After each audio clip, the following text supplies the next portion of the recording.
Hari ini adalah Jumat Agung, di mana kita memperingati kematian Tuhan Yesus. Kita akan merenungkan kembali kasih Tuhan Yesus yang luar biasa bagi kita semua. Saya tidak tahu keadaan saudara hari-hari ini, tetapi saya akan mengatakan sesuatu, bahwa apapun masalah yang kita alami hari-hari ini, ketahuilah bahwa Tuhan Yesus sangat-sangat mengasihi kita semua.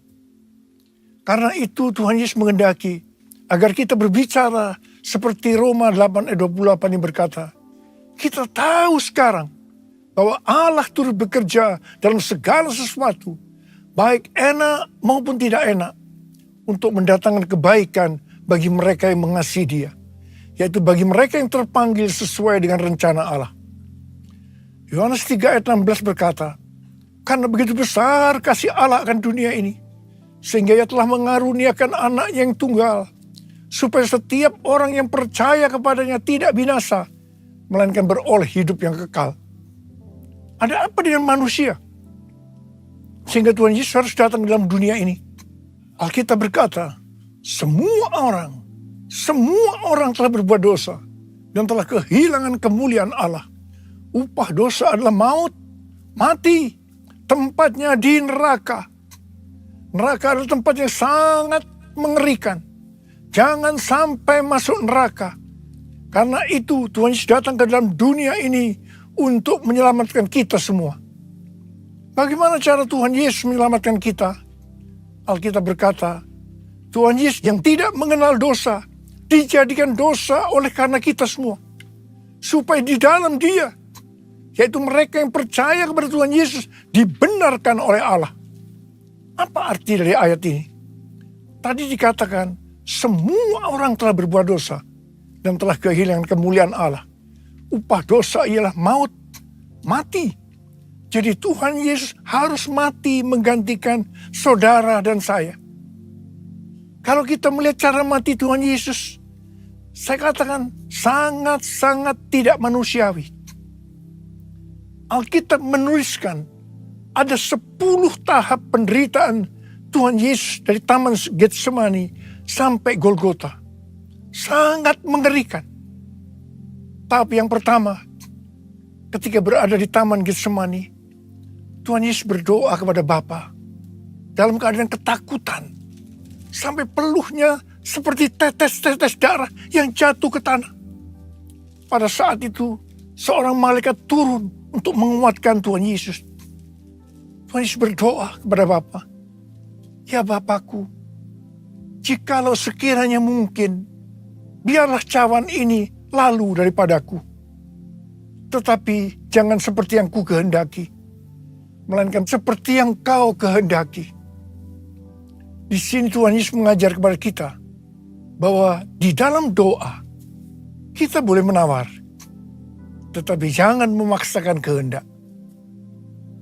Bagi yang sekarang dalam keadaan ketakutan, kita harus ingat bahwa Tuhan Yesus pernah mengalami ketakutan untuk menebus dosa kita semua. Karena itu datanglah kepada Tuhan Yesus. Dia pasti mampu dan mau menolong kita semua. Tahap yang kedua, Tuhan Yesus ditangkap. Dia dituduh dengan bermacam-macam tuduhan. Diludahi, mukanya ditinju, dipukul. Tetapi Tuhan Yesus tidak membalas. Di sini Tuhan Yesus mempraktekkan apa yang diajarkannya kepada kita.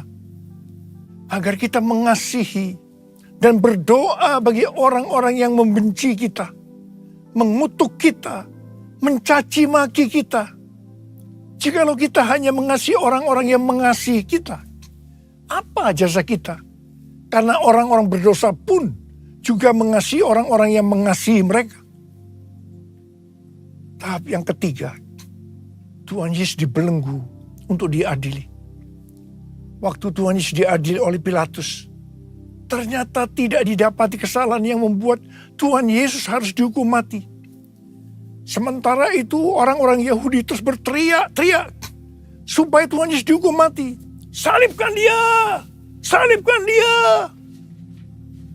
Akhirnya Pilatus menyerahkan Tuhan Yesus untuk disalibkan. Tahap yang keempat, Tuhan Yesus dicambuk.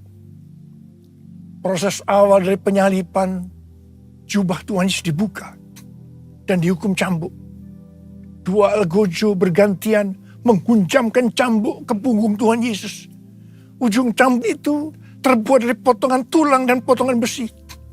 Tiap kali cambuk itu dihunjamkan ke tubuh Tuhan Yesus, itu menimbulkan luka yang dalam.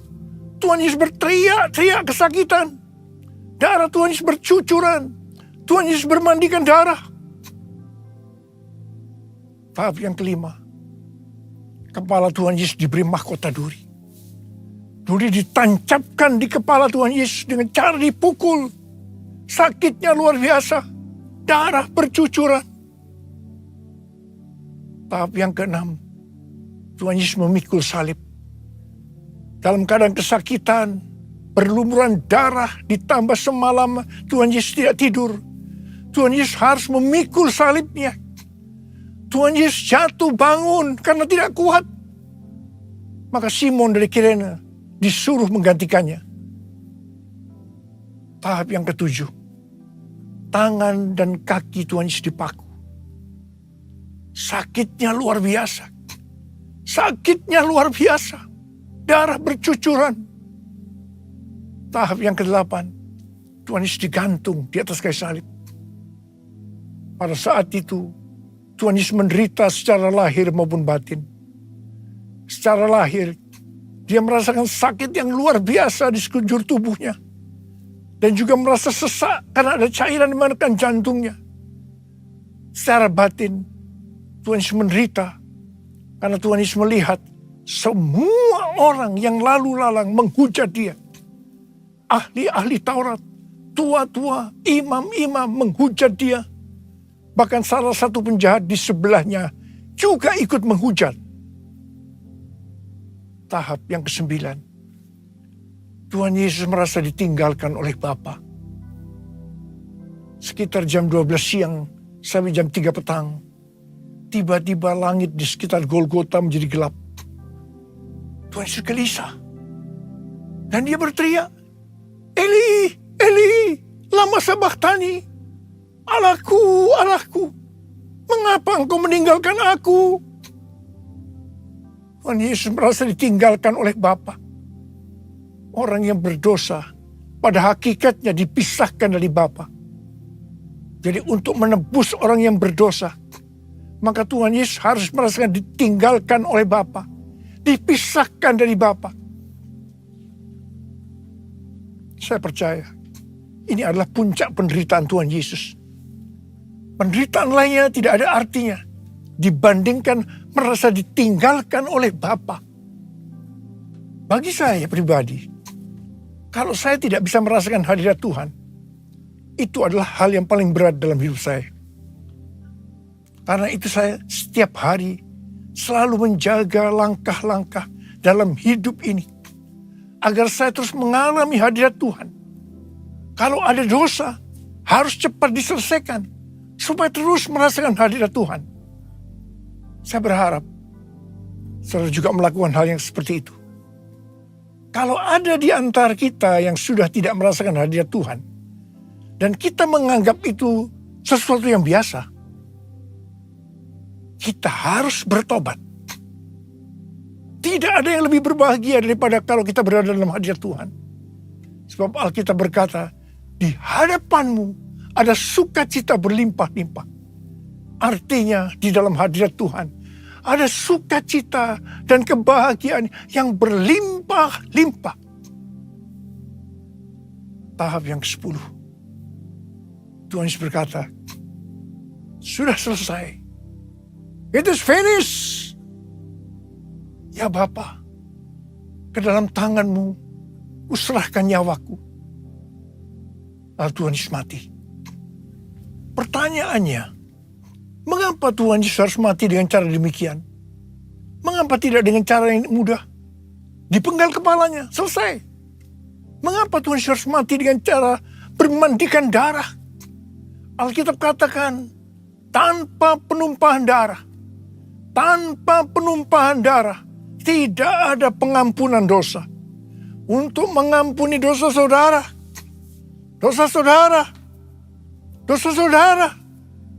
dan juga dosa saya. Tuhan Yesus harus mati dengan cara demikian.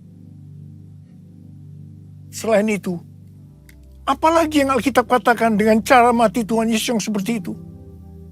Yang pertama, penyakit kitalah yang ditanggungnya.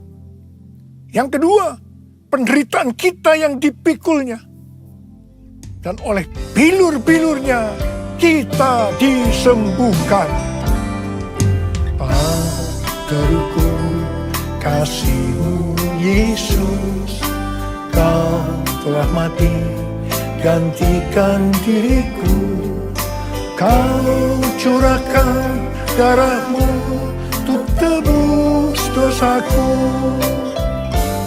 Layaklah Kau Tuhan dipuji dan disembah dengan segenap hatiku. Layaklah Kau Tuhan dipuji dan disembah dengan segenap jiwa ragaku. Dengan segenap jiwa ragaku. Dengan segenap jiwa ragaku. Tuhan Yesus mati karena dosa-dosa kita. Dia dikuburkan. Tetapi pada hari yang ketiga, Dia dibangkitkan. Haleluya! Tuhan Yesus tidak selamanya mati. Tetapi pada hari yang ketiga, Tuhan Yesus dibangkitkan. Apa Alkitab katakan kalau sampai Tuhan Yesus tidak bangkit? Yang pertama, sia-sialah pemberitaan firman Tuhan. Saya di sini memberitakan firman Tuhan tidak ada artinya. Sia-sia. Tapi puji Tuhan, Tuhan Yesus hidup, Tuhan Yesus bangkit, pemberitaan firman Tuhan menjadi tidak sia-sia. Hal yang kedua, kalau sampai Tuhan Yesus tidak bangkit, sia-sialah kepercayaan kita. Dan kita akan tetap mati dalam dosa-dosa kita. Demikian juga dengan orang-orang yang mati dalam Tuhan. Mereka akan tetap binasa. Tapi puji Tuhan, Tuhan Yesus bangkit. Kita tidak akan mati di dalam dosa-dosa kita. Tetapi kita akan bersama-sama dengan Tuhan Yesus selama-lamanya. Haleluya! Hal yang ketiga, kalau sampai Tuhan Yesus tidak bangkit, kita adalah orang-orang yang paling malang dari segala manusia. Tetapi puji Tuhan, Tuhan Yesus bangkit. Kita bukan orang-orang yang paling malang, tetapi justru orang-orang yang paling beruntung dari segala manusia. Ada berapa banyak orang-orang yang beruntung, paling beruntung dari segala manusia? Saya boleh angkat tangan. Sebab dia hidup, ada hari esok. Sebab dia hidup, ku tak gentar. Karena ku tahu Dia pegang hari esok. Hidup jadi berarti sebab Dia hidup. Hidup jadi berarti sebab Dia hidup. Hidup jadi berarti sebab Yesus hidup. Karena Tuhan Yesus hidup, maka ada hari esok. Karena Tuhan Yesus yang pegang hari esok saudara dan saya, Dia hidup. Dia berkata kepada kita semua, jangan kamu khawatir. Jangan kamu khawatir apa yang akan kamu makan, apa yang akan kamu minum, apa yang akan kamu pakai. Semua itu dicari oleh bangsa-bangsa yang tidak mengenal Allah. Tetapi Bapamu di sorga tahu, kamu memerlukan semuanya itu. Karena itu, carilah dulu kerajaan Allah dan kebenarannya. Maka semuanya, apa yang sudah butuhkan, akan ditambahkan kepadamu. Yang percaya katakan amin. Karena Tuhan Yesus hidup, maka mujizat-mujizat yang dilakukan oleh Tuhan Yesus masih ada sampai dengan hari ini.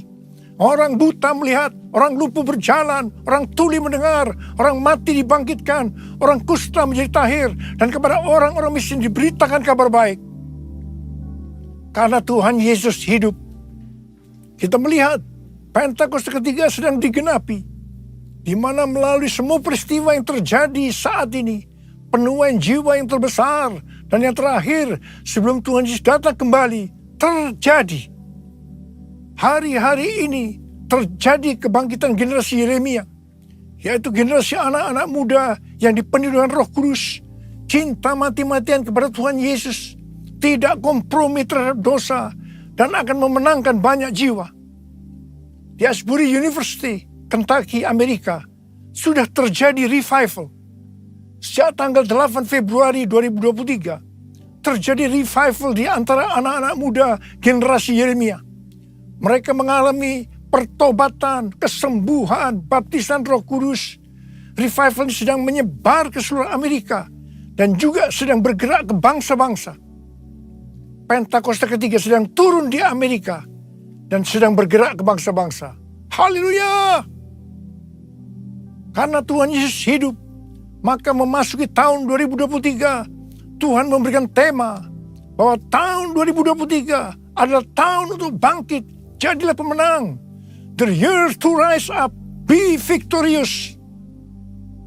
Kita harus bangkit dan menjadi pemenang dalam hal membangun manusia rohani kita. Kita harus menjadi serupa dengan gambar Yesus, yang berarti kita harus menjadi murid Tuhan Yesus.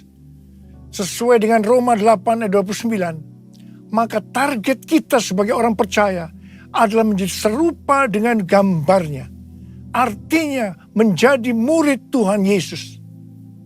Kita harus bangkit dan menjadi pemenang dalam hal memberi, dalam kemurahan hati, supaya kita diberkati. Karena Tuhan lebih dulu telah memberkati, mengasihi kita. Kita harus bangkit dan menjadi pemenang dalam hal unity. Unity adalah kunci utama untuk terjadinya penuaian jiwa besar-besaran. Kita harus banyak berdoa, memuji, dan menyembah Tuhan bersama-sama dalam unity siang dan malam. Hal yang seperti ini yang sudah terjadi di Asbury University, Kentucky, Amerika Serikat.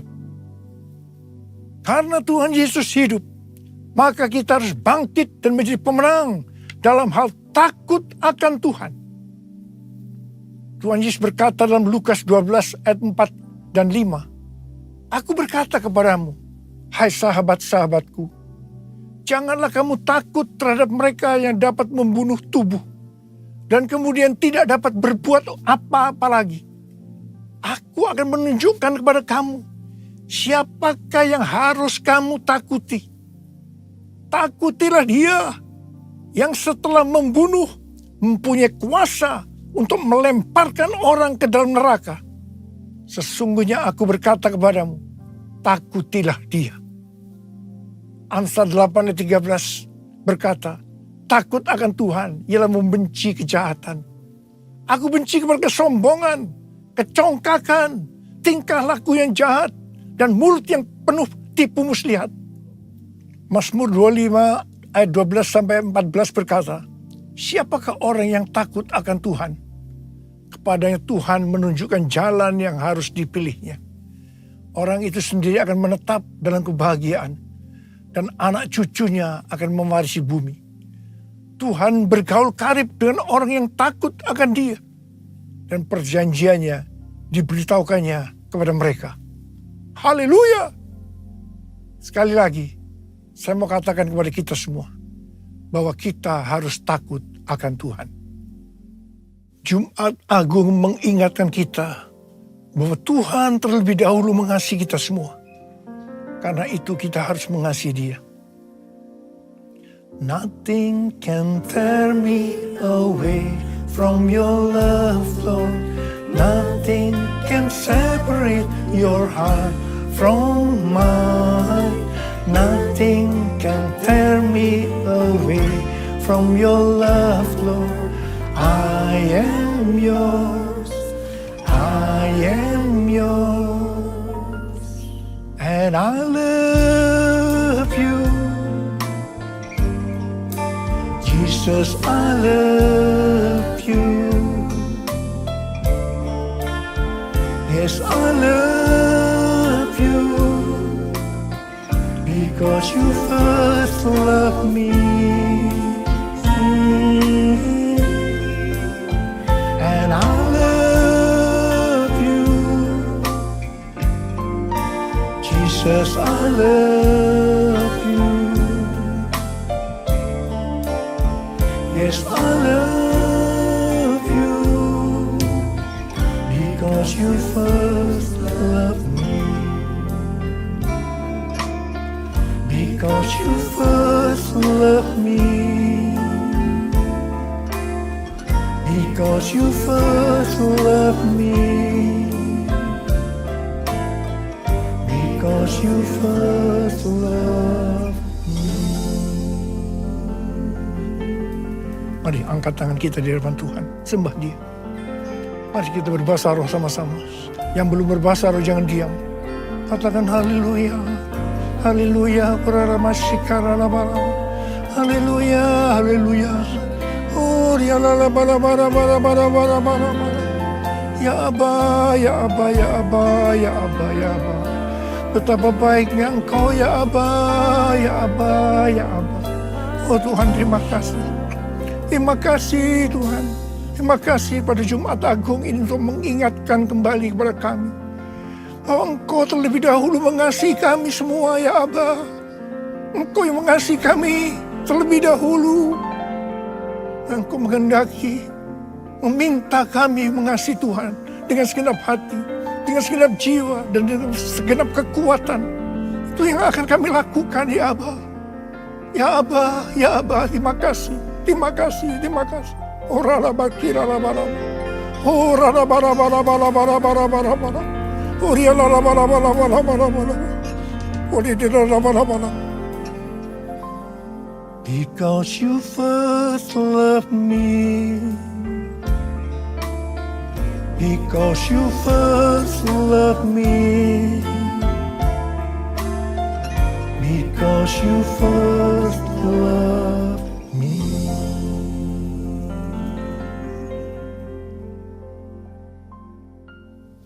Mari, saudara-saudara, kita akan masuk dalam perjamuan kudus. Kita akan mengingat ayat ini. Setiap kali kamu makan roti ini dan minum cawan ini, kamu memberitakan kematian Tuhan sampai Ia datang. Perjamuan kudus adalah perjamuan Tuhan Yesus sendiri. Setiap kali kita masuk dalam perjamuan kudus, Tuhan Yesus selalu berkata kepada kita, biarlah ini menjadi peringatan akan aku. Peringatan akan aku. Karena itu mari arahkan hati kita kepada kebaikan Tuhan. Kita akan mengingat kebaikan Tuhan. Mari tundukkan kepala. Bapa, siapakah kami sebelum kami mengenal Engkau? Kami semua orang berdosa. Upah dosa adalah maut, mati. Tapi Engkau yang tidak berdosa telah dijadikan dosa oleh karena kami. Engkau harus turun dari surga mulia, menjelma menjadi manusia, mati ganti kami dengan penderitaan yang luar biasa. Sungguh kalau kamu pikirkan betapa baiknya Engkau ya Aba. Kau jadikan kami sebagai anak-anak-Mu. Engkau tuntun, Engkau bela, Engkau berkati. Engkau sembuhkan kami, Engkau ajar kami.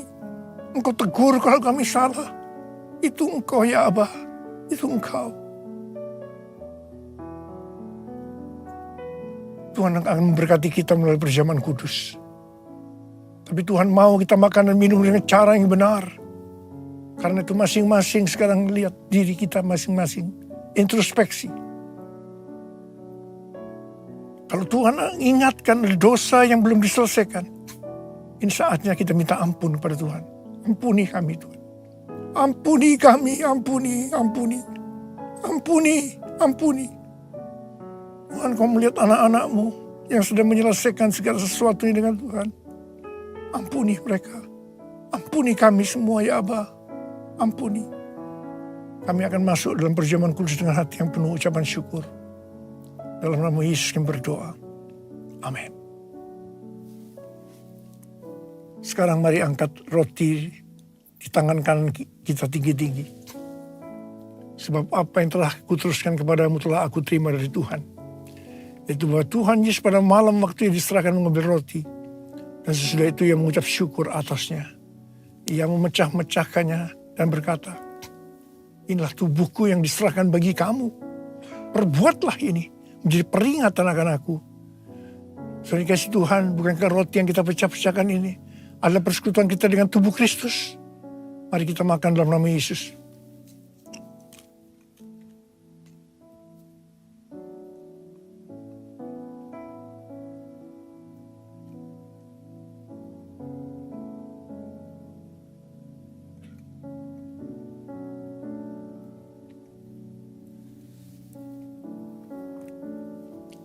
Sekarang mari angkat cawan di tangan kita tinggi-tinggi. Mungkin juga mengambil cawan sesudah makan lalu berkata, cawan ini adalah perjanjian baru yang dimeteraikan oleh darahku. Perbuatlah ini setiap kali kamu meminumnya menjadi peringatan akan aku. Saudara kasih Tuhan, bukan cawan pengucapan syukur. Yang atasnya kita ucapkan syukur adalah persekutuan kita dengan darah Yesus.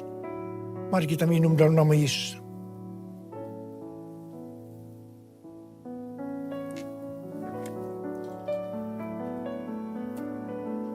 Mari angkat tangan kita, ucapkan syukur dengan suara. Tuhan, terima kasih. Terima kasih ya Tuhan. Terima kasih ya Tuhan. Terima kasih, terima kasih. Oh, terima kasih. Terima kasih, terima kasih. Terima kasih, terima kasih. Terima kasih. Saya berdoa bagi saudara yang sedang sakit. Angkat tangan. Saya berdoa. Tuhan, Kau melihat tangan-tangan yang terangkat. Mereka sakit. Mereka membutuhkan kesembuhan. Terima kasih. Kau jamah mereka. Jamah. Sembuh. Dalam nama Yesus. Sembuh. Dalam nama Yesus. Sembuh. Dalam nama Yesus. Sembuh. Oh, Rabba. Curahkan pengurapan-Mu buat kami semua. Curahkan pengurapan-Mu.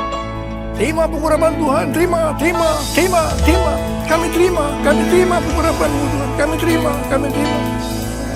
Kami terima pengurapan-Mu, kami terima. Oh, Rabba, terima kasih.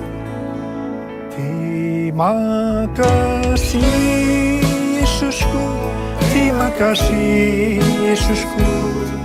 Puji syukur hanya bagi Tuhanku.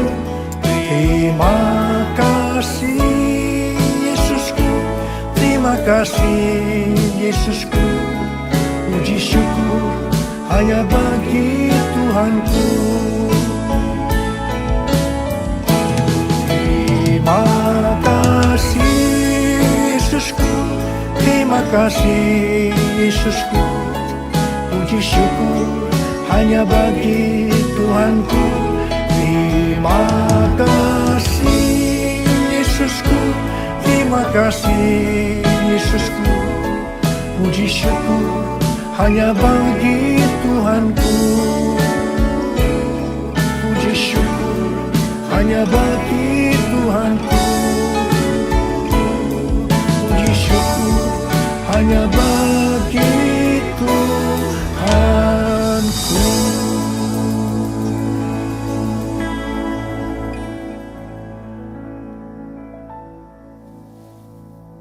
Terimalah berkat Tuhan. Kasih karunia berlimpah-limpah daripada Allah Bapa dalam anak yang tunggal Yesus Kristus. Persekutuan yang manis dengan Roh Kudus menyertai saudara sekalian mulai hari ini. Sampai Tuhan datang menjemput kita di awan-awan dan bahkan sampai selama-lamanya. Yang percaya bersama-sama katakan, Amin.